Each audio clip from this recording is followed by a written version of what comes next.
আসসালামু আলাইকুম রহমতুল্লাহি ওয়া বারাকাতুহু। সম্মানিত দর্শক, আজকে আপনাদেরকে ইফতারের দোয়া শিখিয়ে দিব। আমরা সারাদিন রোজা রেখে ইফতার করি।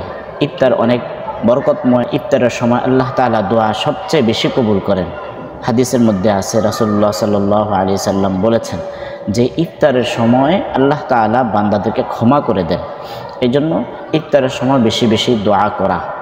ইফতার সামনে যখন এসে যাবে, আসার পর আমরা আল্লাহ তাআলার কাছে দুহাত তুলে দোয়া করব। আর ইফতার সময় যখন হয়ে যাবে, ইফতার নেওয়ার পূর্বে আমরা এই দোয়াটি পড়ব।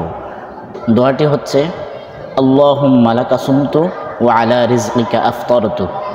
আবারও পড়ি, আল্লাহুম্মা লাকা সুমতু ওয়া আলা রিজকিকা আফতারতু।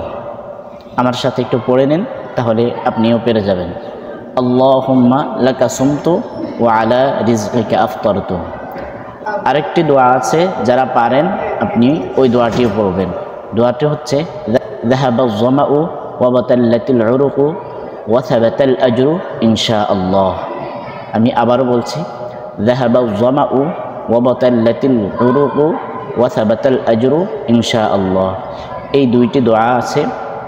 এই দুইটি থেকে যে কোনো একটি দোয়া আপনি পড়তে পারেন, অথবা উভয়টি পড়তে পারেন। আল্লাহ তাআলা আমাদের সকলকে এই মাহে রমাদানে প্রত্যেকটি ইফতারের পূর্বে এই দোয়া পড়ে ইফতার করার তৌফিক দান করেন। আমিন।